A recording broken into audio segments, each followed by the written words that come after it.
The battlefield was quiet, yet not empty, and smoke curled into the sky, while the ground still burned, and broken ships lay around like bones of giant beasts, and silence was broken only by the soft cries of small creatures hidden in the shadows, and one figure moved slowly, crawling and bleeding, and this was the predator feared across many worlds, with sharp claws and teeth now dull with pain. The predator carried two small cubs pressed against its chest, and its body shook with each step, and it knew it had no strength left, and it would die here, yet the cubs were still alive, and they needed someone stronger than it could be now. And the predator looked across the ruins, and saw a lone human standing near a broken wall, and the human was tall, but not armed with great weapons, only holding a piece of metal pipe, like a staff, and his eyes showed no fear, even as the predator crawled closer. The human had been searching for survivors, and he thought he would find enemies, but when he saw the predator he froze, and his hands gripped the pipe tight, ready to fight or die if needed. And then he heard the soft cries, and saw the small cubs in the arms of the dying beast, and in that moment he did not swing his weapon, but stepped forward with caution, as the predator lowered its head. The predator opened its mouth, and a weak voice came out, broken and harsh, and it said, "Protect them," and the human felt the weight of those words like a chain pulling him into something greater than himself, and the cubs were pushed forward by trembling claws, and their eyes wide and golden looked at the human with fear and hope. And the human felt something stir inside him. He bent down slowly and stretched his hands, and the cubs pressed close against his arms, as if they knew somehow that he would not harm them, and the predator let out one last breath, almost like a sigh, and its body fell heavy and still on the scorched ground, and the human stood there holding the cubs, with fire burning around him and silence pressing like a heavy cloak, and he knew he had been chosen. The moment was strange, for the galaxy was full of stories of predators who trusted no one, and humans who were called fragile and short-lived by the other races, and yet here one of the most feared predators had placed its future in the hands of a human, and the human could not understand why, but deep inside he knew this choice would echo across the stars. He looked down at the cubs, and they blinked at him, and one made a small growl that sounded more like a plea. And he whispered soft words, though he knew they could not understand, and he said, "I will keep you safe," and his voice was steady, though his heart raced, and his mind already filled with questions and fears. As he walked away from the ruins with the cubs in his arms, he felt eyes on him unseen, and far above in orbit ships watched and cameras recorded, and whispers began to spread across channels and stations that a predator had trusted a human with its cubs, and nothing like this had ever been seen before. And the message traveled faster than fire across dry grass, and already aliens in distant systems began to argue about what it meant. The human did not know this, yet as he moved through the ash and broken stones searching for shelter and water for the cubs, and his steps were heavy but sure, and he pressed them close against his chest, and felt their warmth and tiny claws, and he wondered if he was strong enough to protect them when the entire galaxy might come after him. The cubs made soft sounds and curled against him, and he thought of children from his own world, small and fragile, yet full of life, and he felt a strange bond growing, though they were not human, and though their kind had killed many of his people, and his hand shook for a moment, but he tightened his hold and pressed on. Above the silent field, stars shone bright and cold, and somewhere unseen powerful voices began to plan, and some feared what had begun, while others hungered to destroy it before it could grow. And the human with the cubs in his arms did not yet see the storm rising across the galaxy, but he walked forward into it unknowingly, carrying a future no one had expected. And so the story began with one predator dying, and two cubs crying, and one human standing alone in fire and ash, and taking a step that would change the fate of many worlds forever. The news traveled faster than light. A predator had trusted a human with its cubs. No one in the galaxy could remember such a thing ever happening before. Predators were feared hunters. They raised their young alone or within their savage clans. They never gave them to outsiders. They never trusted prey. Yet now, across the burning ruins of a battlefield, a dying predator had placed its offspring in the arms of a lone human. The moment was recorded by hidden drones and broadcast into the networks of trade routes, war councils, and shadow markets. At first, many thought it was a trick. A story spread to make humans seem stronger than they were. But when the images were studied and confirmed, fear turned into something heavier. Whispers began to move between alien stations, carried by traders, mercenaries, and spies. The predator bowed to him. It gave the cubs willingly. What kind of creature is a human if even predators place their future in its hands? On the orbital stations that circled barren moons, soldiers gathered around flickering screens, watching the grainy recording again and again. In the crowded bars of trade hubs, smugglers argued about what this would mean. Some said the predators had lost their honor. Others said the humans were no longer prey. And some, quietly, admitted that they felt a chill when they saw the man stand in the fire, holding the cubs without fear. The human himself did not know what storms he had awakened. He had carried the cubs away from the ruins into a cave, where water dripped from stone and shadows kept the heat away. He had built a small fire and fed the cubs what little rations he had. They ate awkwardly and used such food, but they survived. The man watched them as they slept curled against each other. They looked harmless when they were small, almost gentle, but he knew they were predators. Someday their claws would sharpen, their teeth would grow, and their strength would outmatch his own. Yet he could not abandon them. Something in the way their golden eyes had looked at him when the predator mother pushed them forward had struck his heart. He had promised with his voice, and promises, to him, were sacred. When the cubs awoke, they followed him closely. Their movements were clumsy, but filled with instinct. One tried to climb onto a rock and fell.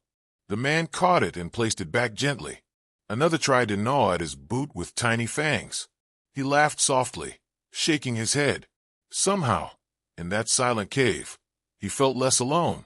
But above, the galaxy stirred. On the great council of species, voices shouted across a wide chamber lined with banners of 100 civilizations. The news of the predators' act had reached even here, and no one agreed on what it meant.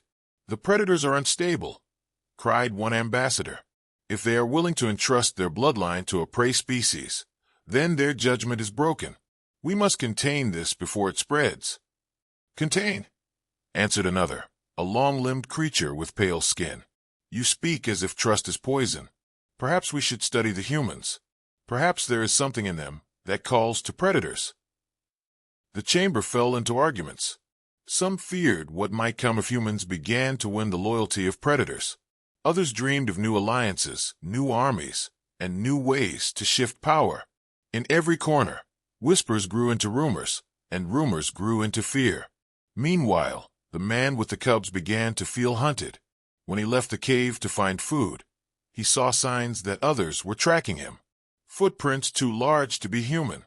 Strange cuts in trees that glowed faintly with alien tools.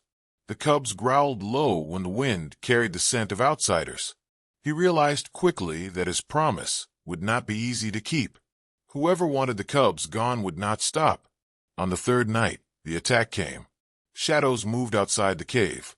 The man woke to the sound of stones falling. He grabbed the metal pipe he had carried since the battlefield. The cubs hissed softly, their fur standing on end. A figure stepped into the dim firelight.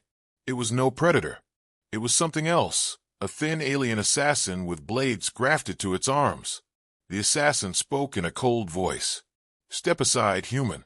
The cubs are dangerous. They cannot be allowed to live." The man stood his ground. His grip tightened on the pipe. "You will not touch them." The assassin laughed. "You protect what will kill you. Foolish prey." The strike came fast, but the man moved faster. He swung the pipe hard against the assassin's arm. Sparks flew from the metal grafts. The cubs shrieked and scrambled deeper into the cave. The man pressed forward, striking again and again. He was not stronger, but he was stubborn. Pain cut into his side as one blade sliced through cloth and skin. Still he fought, rage burning hotter than fear. At last, with a final strike to the head, the assassin fell. The cave was silent again except for the man's ragged breath. He leaned against the wall, bleeding, but alive. The cubs crawled back toward him, eyes wide. One licked his wounded hand with a rough tongue. The man laughed bitterly. "They sent killers for you already," he whispered. "What have I gotten us into?" Beyond the cave, the stars continued to whisper. Traders spoke of the human who fought assassins for predator cubs. Mercenaries claimed they had seen him bleed, but never fall. Some said he had become a guardian chosen by destiny. Others said he was a curse that would bring ruin to all. The predators themselves began to take notice. Clans that had fought each other for centuries turned their eyes toward the strange bond between man and cub. Some saw it as betrayal. Others saw it as a sign of ancient prophecy long forgotten. A prey species that would one day walk beside hunters, not behind them. In the council chambers, the arguments grew louder. Destroy the human before the cubs grow. Some demanded, no. Others argued, watch him. See what becomes of this experiment. Perhaps there is something we can use. And so the galaxy waited, each faction watching closely, as the man carried the cubs through wilderness, bleeding but unbroken, hunted but defiant. He did not know that every step he took was being measured, weighed, and whispered about across countless stars. He only knew his promise. Protect them. That was all that mattered. And as the cubs curled against him under the dim light of the cave, he whispered again, steady and certain, I will not fail you. But outside, in the endless dark, the whispers grew sharper, louder, and more dangerous. The galaxy had seen something it could not forget. And already, the stars were beginning to change. The man did not rest for long after the assassin fell. He knew the cave was no longer safe. Whoever had sent that killer would send more. The cubs, though young, were valuable. To some, they were symbols of power. To others, they were simply threats that needed to be erased.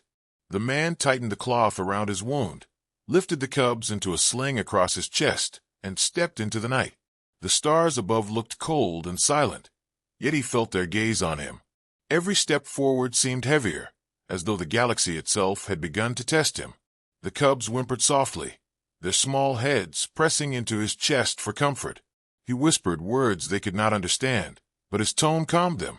In his mind, the words were as much for himself as for them. He traveled through ruined valleys, where twisted metal from fallen ships lay scattered. He crossed rivers black with ash, carrying the cubs on his shoulders as the water reached his chest. He slept only in short bursts, always with one eye open, always ready to fight. It was not long before the next trial came. At dawn, the ground trembled beneath his feet. The cubs stirred restlessly, their ears twitching. A shadow fell across the land. He looked up and saw a predator ship descending, sleek and black, marked with the sigil of an ancient clan. Its engines howled as it landed on the cracked earth. From the ship stepped figures clad in armor made of bone and metal. Predators, taller, stronger, and armed with blades longer than the man's arm. Their eyes glowed with pale fire. The leader stepped forward, its voice echoing with a deep growl. You carry the blood of our kind, it said. You are no predator. You are human. Hand them over. The man held the cubs tighter. They were given to me. Their parent trusted me. I will protect them. A low rumble of laughter spread through the group. The leader bared its fangs. Then you will face the trial. Survive, and the cubs remain with you. Fall, and we take them. That is our law. The man swallowed hard. He had no choice. The predators led him into a wide arena carved into the ground, its edges lined with jagged stone. The cubs were taken from his arms and placed at the far end, behind a barrier of energy. They cried out, but the barrier kept them safe for the moment. The man was given no weapon beyond the pipe he carried. The trial began. The first test was a hunt. The man was released into the arena, while predators unleashed creatures bred for blood sport. Snarling beasts with tusks and spiked hides thundered after him. He ran, heart pounding, dodging between stones. His legs ached, but his mind stayed sharp. He rolled beneath a beast's charge and drove his pipe into the soft flesh beneath its jaw. It shrieked, collapsing in fury. Another lunged, but he twisted, grabbed a broken shard of stone, and slashed at its eyes. One by one he fought, not with strength alone but with cunning. He set traps with fallen debris, tricked the beasts into colliding, and used the land itself as his ally. When the last creature fell silent, the predators watching gave a low growl of approval. The man was bloodied, exhausted, but alive. The second test came swiftly. He was challenged to endurance. Flames rose around the arena, heat pressing against his skin. He was forced to walk across burning stones, carrying heavy weights strapped to his shoulders. Each step tore at his flesh, blistering his feet. But he gritted his teeth and thought of the cubs watching him. He imagined their golden eyes waiting for him at the end. And step by step, he crossed the fire. The third test was combat. A predator warrior entered the arena, towering over him. Its claws gleamed, its armor thick. The crowd of predators roared. The warrior charged, each strike meant to crush him. The man blocked with his pipe, sparks flying. The force drove him to his knees. Pain spread through his arms. But he did not yield. He dodged, using the warrior's size against it, striking joints, using speed and timing. He was thrown down again and again, yet each time he rose. At last, with one desperate strike, he jammed his pipe into the weak point beneath the warrior's arm, knocking the breath from its lungs. The predator stumbled and fell to one knee. Silence spread across the arena. The man stood, chest heaving, pipe trembling in his hands. The leader raised a claw and stopped the fight. "Enough," it growled. "You are not predator, but you are no prey either. The cubs remain with you. But remember this. Every trial you survive draws more eyes upon you. Some will honor you. Others will hunt you. You cannot walk away from this path." The cubs were released from the barrier. They ran to him, climbing onto his shoulders, pressing against his bloodied face. He held them close, whispering words only they could hear. The predators bowed their heads slightly, a gesture rare and filled with weight. Then they returned to their ship, vanishing into the sky. The man left the arena, weaker in body but stronger in spirit. He understood now. This was no simple guardianship. This was a war of survival, not just for the cubs, but for himself. Days turned into weeks. He traveled from world to world, hunted by assassins, challenged by beasts, and tested by predator clans who wanted to see if he was worthy. Each trial scarred him. Each trial strengthened him. The cubs grew, their fangs sharper, their eyes brighter. Yet they never turned on him. They followed him always, guarding him as fiercely as he guarded them. On the trade stations, whispers spread even louder. He survived the predator trials. He fought beasts and warriors and still walks. The cubs grow strong beside him. They call him protector. Fear deepened in the hearts of the council.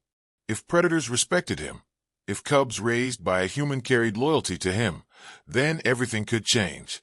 The balance of power that had lasted for centuries might break. One night, as he camped beneath a sky filled with strange constellations, the man looked at the cubs sleeping beside the fire. They had grown larger, their bodies lean and powerful, but when they curled against him, they still seemed like the small creatures he had first carried from the battlefield. He thought of the predator mother, her dying eyes as she whispered, "Protect them." He had done so, and he would continue to do so, no matter what it cost him. Far beyond, in the chambers of the council, alien voices echoed. Some demanded his death. Others urged patience, to see what the cubs would become under human care. The galaxy held its breath, waiting for the next step in a story that was no longer just his but everyone's. The man did not hear their debates. He only felt the fire's warmth, the cubs breathing against his side, and the certainty in his heart. Whatever trials lay ahead, he would face them. He had promised. And across the stars, the whispers grew. The trials had begun, and they were only the first. The galaxy did not forget the man and the cubs. Every station, every council hall, and every warship seemed to echo with the same story. A predator had trusted a human, and that human had endured trials that even seasoned hunters feared. He had bled and broken, but he had not yielded. Now he walked across alien worlds with the cubs always at his side, and whispers followed him wherever he went.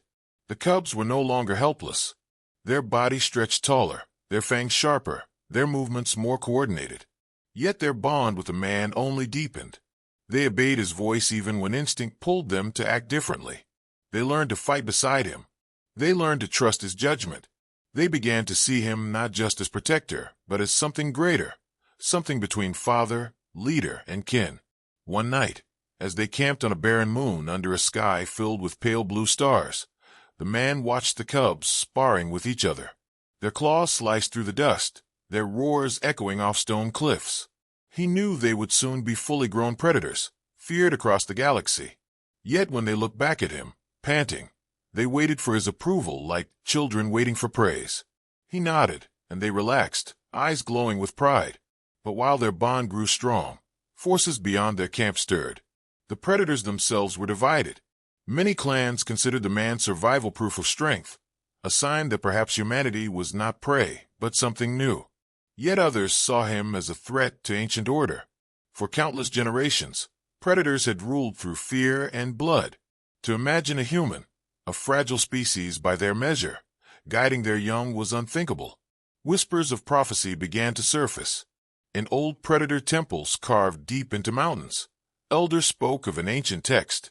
It told of a time when a dying hunter would entrust its bloodline to one not of the clans. The chosen guardian would not be predator and not be prey. This guardian would raise young who would break the chains of old tradition and reshape the hunt itself.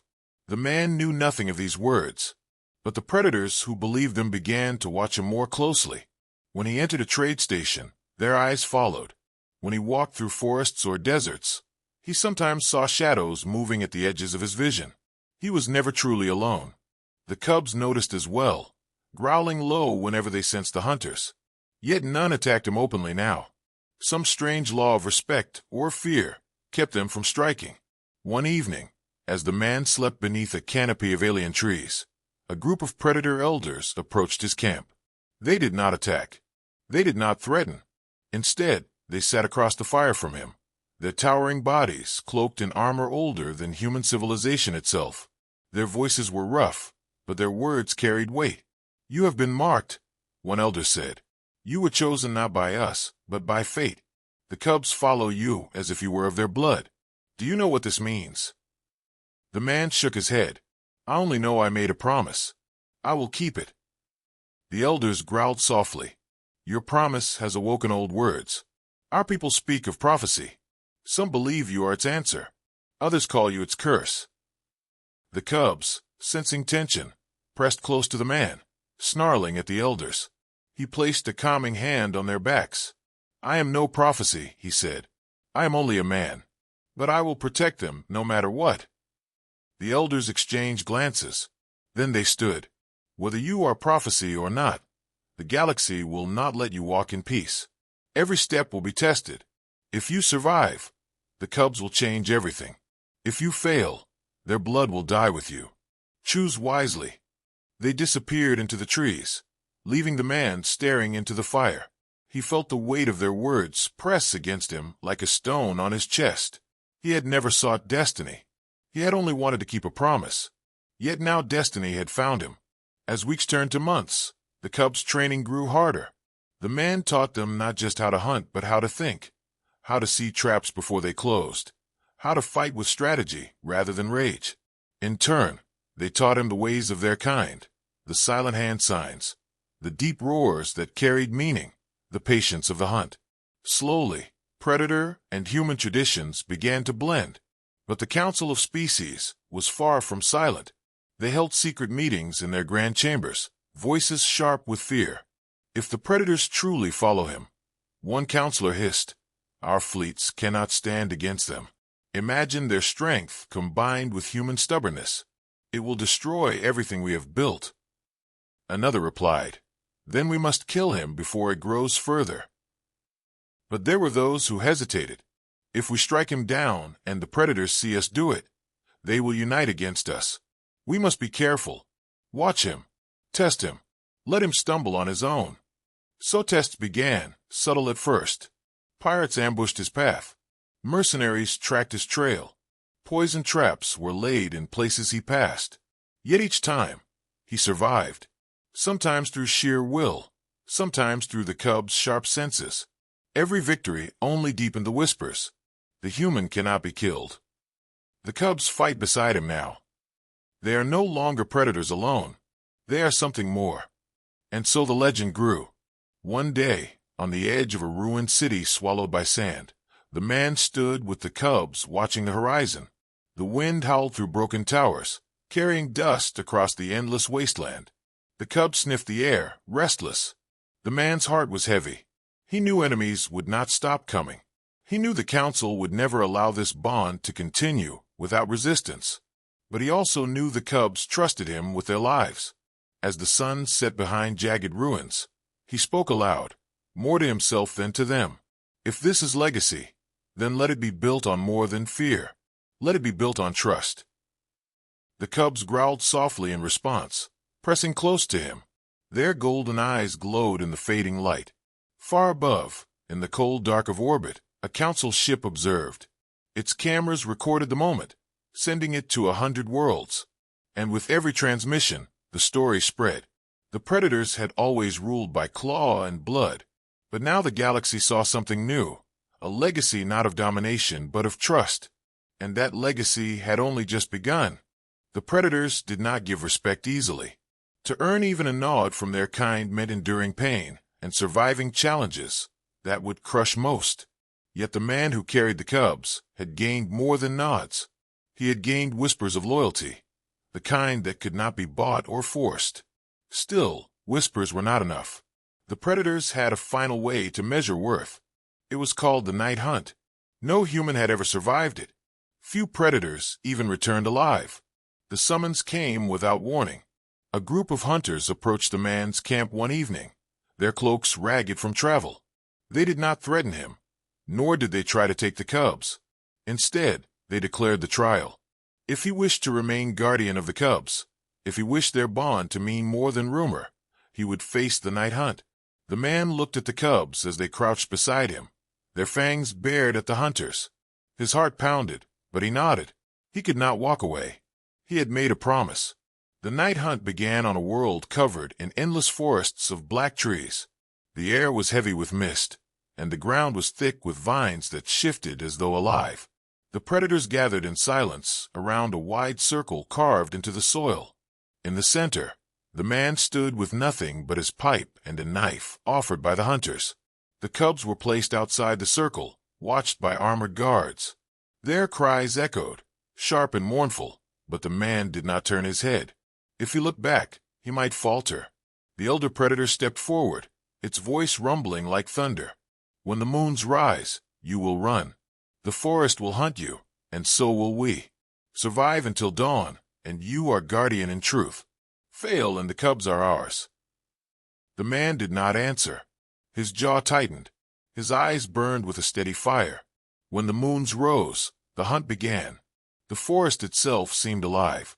Shapes moved in the fog, creatures bred for the trial, with claws like blades and eyes glowing like embers.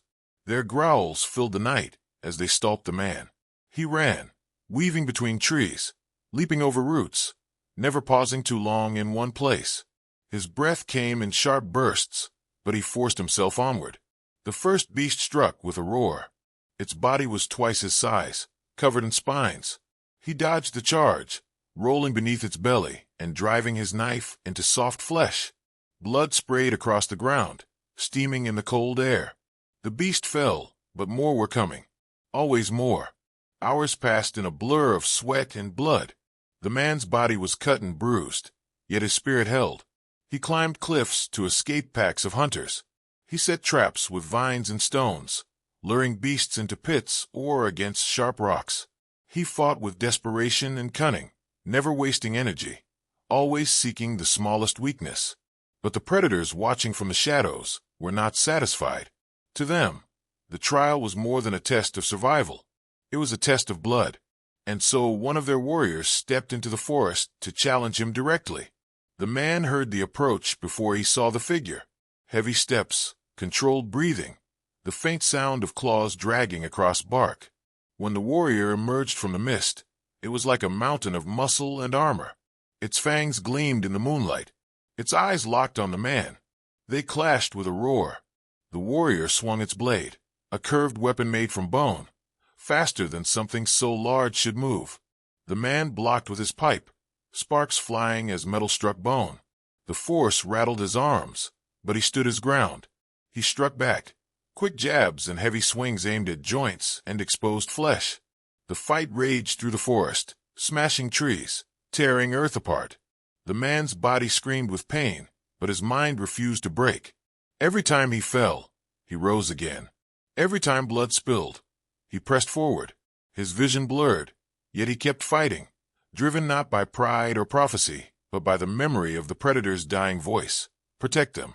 At last he saw an opening.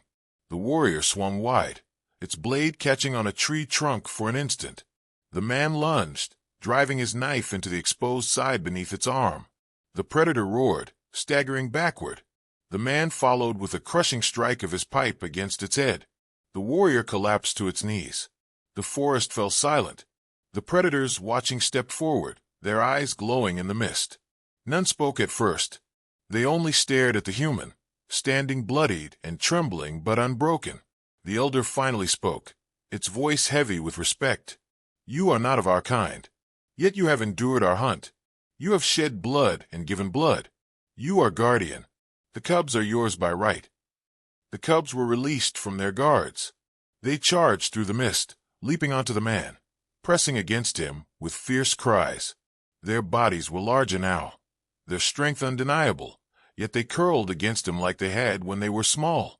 He held them close, his chest heaving with exhaustion and relief. The predators bowed their heads, a gesture few ever received. Then they vanished into the forest, leaving the man and the cubs alone beneath the rising dawn. But though the hunt was over, the trials were not. News of his survival spread like wildfire across the stars. Traders carried the story into markets. Soldiers spoke of it in barracks. The council received reports with growing dread. The man had not only survived predators, he had won their respect. And worse, the cubs were no longer just cubs. They were heirs of an ancient legacy, and they had chosen a human as their blood-bonded guardian. Some called him cursed, others called him chosen, but all agreed on one truth: the galaxy was changing. The man felt the change as well. When he looked into the cubs' eyes, he no longer saw helpless children. He saw warriors in the making, predators who would command fear. Yet they listened to his words. They followed his lead. Their loyalty was not bound by instinct, but by trust. One night, as they rested by a fire deep in the ruins of an old city, he spoke softly to them. "Blood brought us together, but it is trust that will keep us alive. Never forget that." The cubs growled softly in agreement, pressing close to him. For the first time, he felt that perhaps they understood. Far away, in the chambers of the council, fear reached its peak. Armies were spoken of. Plans were drawn in secret. The balance of power trembled. And in the dark between stars, others began to wonder. If predators could trust humans, perhaps they too had misjudged the strange species from the blue world. The man did not think of armies or councils. He thought only of the cubs sleeping beside him, their breath steady, their warmth against his side. He had faced the night hunt. He had faced blood and fire, and he knew more would come. But he also knew this: he would not fail.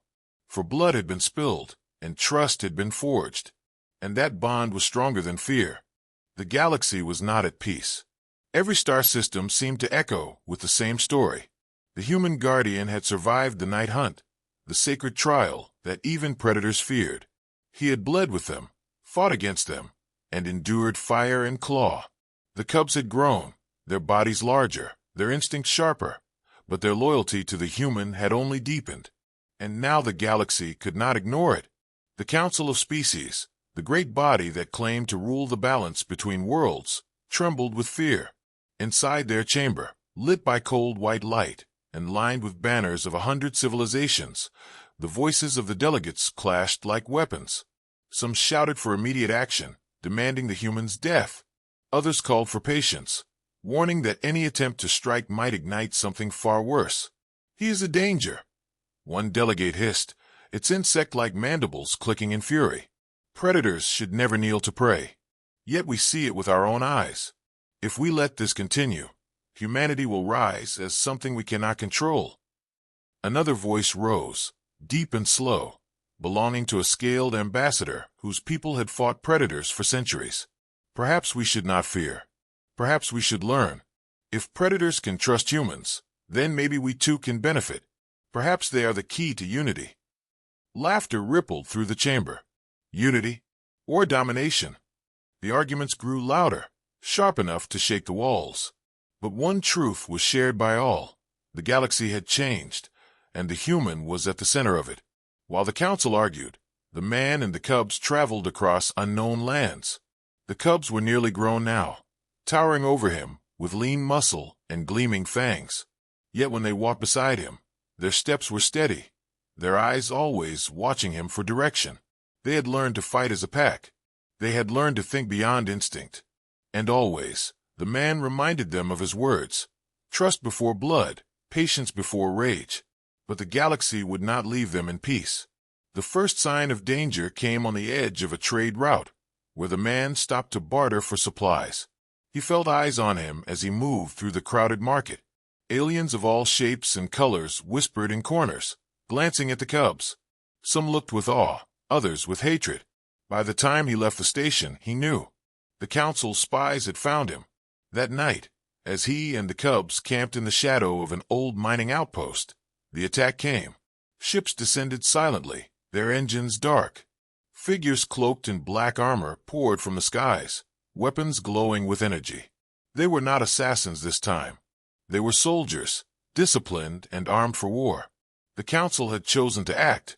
The man stood as the first shots rang out, his pipe in hand, his body weary but unbroken. The cubs roared beside him, their voices shaking the earth. The soldiers advanced in formation, but the cubs charged like lightning, claws slicing through steel. The man fought with everything he had, striking down soldier after soldier, refusing to yield even as blood flowed down his arms. The battle raged until dawn. When the last soldier fell, silence returned. The man staggered, his body heavy with wounds, but the cubs pressed against him, alive and unbroken. He looked around at the field of fallen soldiers and realized the truth. The council had not sent killers to test him. They had sent an army to erase him. And still he stood. The news of the battle spread across the stars, faster than light. Whispers turned into fear, fear turned into panic, and panic turned into respect. The council had failed to kill him, and the predators had witnessed it all. Entire clans began to declare loyalty not to the council, but to the man and the cubs. In their chamber, the council trembled. "This cannot continue," one voice hissed. "He defies us openly. He stands against armies. If predators follow him, then our authority means nothing." Another voice answered, quieter but sharper. "If we strike harder, we risk uniting predators under him. If we do nothing, his influence spreads. The galaxy watches, and we are paralyzed." The chamber fell into chaos. Some demanded fleets. Some demanded alliances. Others urged retreat. For the first time in centuries, the council had no clear path. Their grip on power weakened with every whisper of the human's name. Meanwhile, the man traveled with the cubs to the ancient lands of predators, where great temples stood carved from stone and bone. He did not see glory, but the predators welcomed him with roars and bowed heads. In their eyes, he was not prey. He was guardian, leader, and kin. The cubs themselves began to change in ways no one expected. They fought with ferocity, but they also showed restraint. They spared enemies who yielded. They listened to the man's voice even in the heat of battle. They were predators, but they were also something more, something new. One night, as the man sat beside a fire in the predator temple, a young hunter approached him. The hunter bowed low and spoke with trembling words. "You are changing us. Before, we knew only blood and dominance. Now we see trust. We see patience. What are you making of us?" The man looked at the cubs as they slept, their bodies curled beside him. He did not answer at once. Finally, he said, "I am not making anything. I am keeping a promise. The rest is what you choose to see." But even as he spoke, he knew the truth. The galaxy would not let this bond remain simple. It had already shaken councils, armies, and clans, and it would shake more. Far above, in the council chambers, plans shifted again. If they could not kill him with assassins or soldiers, they would try something else. They would turn other species against him. They would spread lies, sow fear, twist his image until he seemed a monster. If the galaxy would not follow their rule willingly, they would bind it with terror. But the man did not see their schemes. He saw only the cubs growing larger, their steps heavier, their voices deeper. He saw their eyes glow with pride whenever he looked at them. He felt the bond between them grow like a chain of fire, unbreakable. One evening, he stood before the cubs as they trained. They were nearly grown now, towering and fierce, yet they still looked to him as they once had on that ruined battlefield. He raised his voice, steady and certain. "If they come again, we will not run. If they try to take you, they will face me first. And if the whole galaxy stands against us, then we will stand against it." The cubs roared in answer, their voices rolling across the mountains like thunder. And somewhere, far away in the council chamber, the delegates trembled at the sound of that roar carried through reports and recordings. The galaxy was changing. The council could feel their grip slipping, and in the silence of their fear, one truth became clear. The human had not just survived. He had become something greater. The council trembled, and the stars themselves seemed to wait for what would come next. The galaxy had reached a breaking point. For too long, the Council of Species had ruled through fear and control, balancing predators against prey, keeping wars contained within boundaries, ensuring no one power could rise too far. But all of that was shattered when a dying predator placed its cubs in the hands of a human. What began as a single act of trust had grown into a movement that no army could silence and no council could erase. The man had endured trials. He had fought assassins, beasts, and soldiers. He had survived the night hunt and earned the respect of predator clans. The cubs had grown beside him, their loyalty to him unshakable. They were no longer helpless younglings. They were leaders in their own right, strong and cunning, but shaped by his words and his example. Together, they stood as something new, neither predator nor prey, but something beyond. And the galaxy trembled. The council knew their authority was slipping. Their spies reported entire predator clans, breaking from old traditions, declaring loyalty to the man and the cubs. Armies that once bowed to the council now questioned its orders. Traders whispered of the guardian of the predators with awe, and mercenaries spoke of him with fear. Every attempt to silence him had failed, and every failure had only made him stronger. The council decided on one last desperate measure. They summoned fleets from across allied species and forged an army vast enough to darken the skies of 100 worlds. Their goal was simple: end the human, destroy the cubs, and shatter the fragile bond before it grew beyond control. The man knew they would come. He stood with the cubs on a predator world, its mountains jagged and its valleys filled with roaring rivers. Predator clans had gathered around him, their banners rising into the sky, their warriors snarling with anticipation. The man was not a king, yet they followed him as though he were. He had not asked for power, but it had found him. On the night before the battle, he sat by a fire with the cubs. They had grown into towering beasts, their muscles thick with strength, their claws gleaming in the firelight. Yet when they curled beside him, they seemed the same as they had been on that first night in the cave, small and frightened. He spoke softly, his voice steady. "Tomorrow will decide everything. They will come with fleets and armies, but we will stand, not because we seek war, not because we seek power, but because we cannot betray what was given to us. Your parent trusted me. I trusted you. That trust is stronger than any fleet." The cubs growled low, pressing their foreheads against his shoulders. Their golden eyes burned with fire. When dawn came, the sky was filled with ships. The council's fleets descended, blotting out the sun. Armies marched across the valleys, their banners stretching for miles. The air shook with the sound of engines, weapons, and marching feet. It was a force meant to crush hope itself. The man stood at the front lines, the cubs beside him, predator clans arrayed behind them. The sight was enough to make even seasoned soldiers hesitate.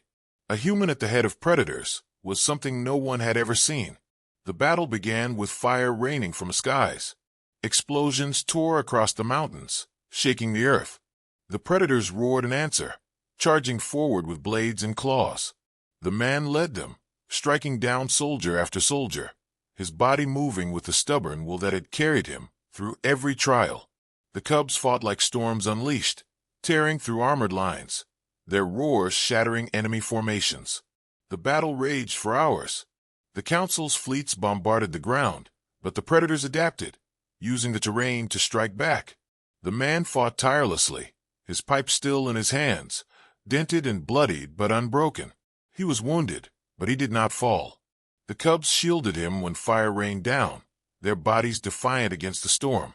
And slowly, the tide began to turn. For every soldier the council sent, a predator warrior rose to meet them. For every fleet that descended, predator ships answered. Word of the battle spread across the stars, carried by traders, spies, and mercenaries. Species who had once feared predators now saw them fighting not for conquest, but for trust, standing beside a human. The council began to fracture. Some commanders refused to press forward, fearing the wrath of predators united. Others deserted entirely, unwilling to face the legend of the Guardian. By nightfall, the battle was over. The council's armies lay broken across the valleys. Their fleets retreated into the dark, their authority shattered. The man stood among the fallen, bloodied but alive. The cubs roared into the sky, their voices echoing across mountains and rivers. Predator clans roared in answer, their voices shaking the heavens. For the first time in centuries, predators were united, and their unity was built not on fear or blood, but on trust forged with a human. The galaxy changed that day. The council never recovered its full strength. Its authority collapsed as world after world turned away. Predators who had once lived by conquest began to follow a new path, shaped by the lessons of a man who had raised their young. Other species watched carefully, torn between fear and hope. Some joined the new order willingly, seeking safety and trust. Others resisted, clinging to old ways. But even they could not deny the change spreading across the stars. The man never called himself a leader. He never built a throne or demanded titles. He simply kept walking, the cubs always at his side. Yet wherever he went, whispers followed. Guardian, they called him. Protector of the predators. Breaker of chains. The human who changed the stars.